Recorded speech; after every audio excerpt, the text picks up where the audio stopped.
Hey everyone, it's Jen. Welcome back to Yarn Purpose. Today I'm back with another designer chat for you. Today I want to talk about submitting to magazines and yarn companies.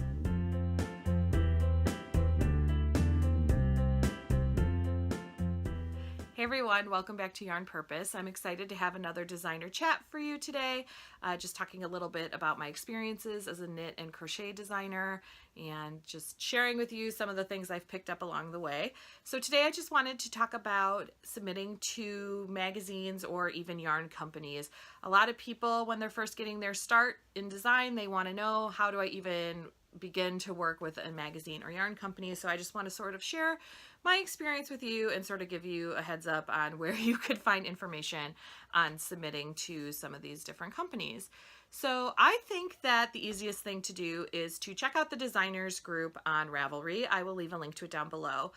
That group is a huge group and there's a lot of great information there.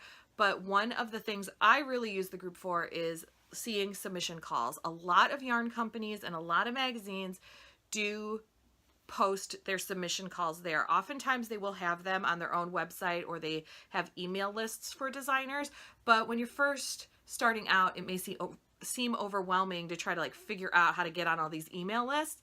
So I would suggest just going into that group and looking at some of the calls for submission. You just want to make sure that nobody's trying to get you to do the work for free, that they are paying you fairly. I do think that working with magazines and yarn companies is a great way to get your name out there. I hesitate to use the word exposure only because some companies will try to take advantage of that and tell you to do the work for no money because you're getting all this great exposure. I personally don't care how new you are. Don't do the work for the exposure. Make sure that you're being paid fairly from the beginning. You'll just save yourself a lot of stress and heartache. Ask me how I know, if you just really only try to take work where you're being paid fairly from the beginning. And that's not to say that there's never a situation that you wouldn't do something for the exposure, but I would say that it is pretty rare. But anyway, so if you check out the designers group on Ravelry, you can find a lot of great information on submission calls, and just sort of be able to dip your toe into that. The other thing you can do is think about what your favorite magazines are or your favorite yarn companies. A lot of these companies do have links directly on their website that will either take you to their submission calls that are currently out there, or they will have a specific link for you to sign up to get emails for their design calls. So that's another way to do it. I just sort of think Ravelry is the easiest because a lot of different companies are in there posting their submission calls. But if you have a particular company you want to work with, don't just go look on their website. Many of them you can just find a link directly to their submission calls. So that's just really what I wanted to say in terms of finding submission calls. Also, if you have a designer friend too, don't be afraid to email them and ask about something. I tend to be pretty open about, sharing information. I'm not going to photocopy a copy of a contract for you, obviously. But, if you're curious about a particular, submission call or particular company, if I have the most recent submission call for them that they've emailed me, I do not have a problem emailing that to somebody else. I don't know.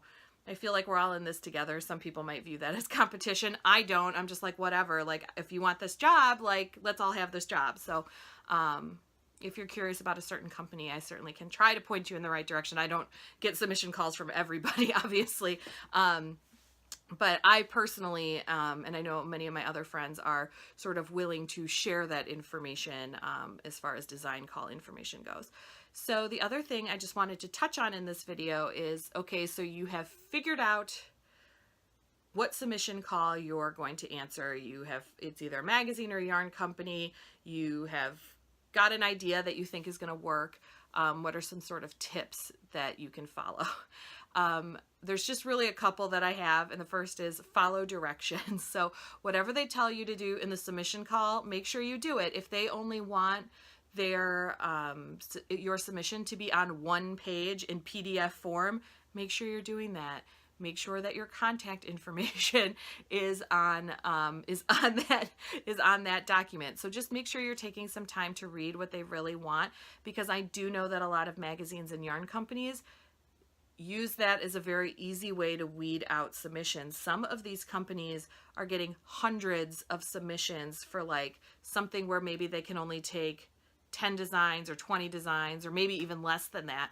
And so, you know, they're looking for quick ways to weed people out. It's almost like if you're submitting your resume for any job and the person that's looking through all the resumes, if they see a typo, that's like a real easy way to just, you know, throw that resume to the side and be like, you know, they don't have good attention to detail or whatever. So think of it that way. You just want to make sure you're following the directions. Obviously, make sure you proofread, and make sure you turn it in on time, because if you can't turn the submission in on time, that's probably going to raise some red flags to them as to whether or not you could meet their deadline. So those are just really the main things. And then once you submit your design idea to them, the other thing is be patient. I cannot tell you how many times that, you know, in the submission call, like a company will say, oh, you will know 30 days from this date either way, and 30 days comes and goes and you still haven't heard. And that doesn't, in some cases, there are some companies that say, if you don't hear from us by X amount of time, assume that your design has not been accepted. But sometimes they put these dates in and they don't necessarily always stick to them. So don't feel like if you're not hearing back right away, or, you know, you should know within 30 days and now it's day 32, you know, that doesn't necessarily mean your design wasn't selected. They might just be running a little behind on their end too. So just be patient. I know you have to like resist the urge to want to email them like every other day to be like, what's going on with my design? But you have to just remember that, especially like with things like magazines, it's like they're not just working on that issue. They're working on, you know, this one that it's about to come out, and this one the designs just came in, and you know, a lot of these teams are very small, and so just really being patient sometimes. And of course, if a very long amount of time has passed and you still haven't heard from them, then by all means shoot them a nice email and be like, hey, did you make a decision yet? Because of course, you know, if your design wasn't accepted at one place, that doesn't mean that you couldn't, you know, if once you know it's not accepted at one place, then you're free to submit it somewhere else.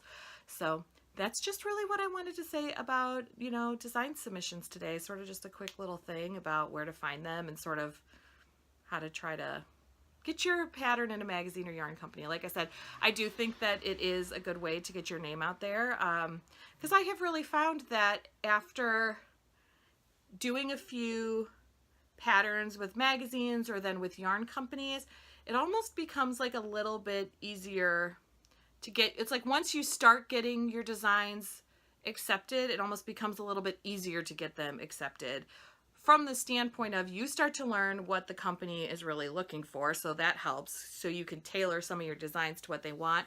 But also, if you've proven that you've been reliable, that's just my personal experience. I do think that over time, it becomes easier, and it took me years to feel that way. So don't feel like if you're getting rejected a lot at the beginning.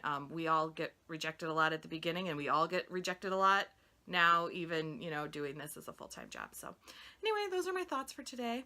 If you liked this designer chat, please give it that thumbs up. And if you have a particular topic you'd like me to talk about in the future, just leave me a little comment down below. I'd be happy to do it in a future design chat. And if you want to see more videos from me, you can go ahead and hit that subscribe button. And if you like, you can turn on notifications to be notified whenever I upload a new video. I hope everybody has a great week, and I'll talk to you again soon. Bye.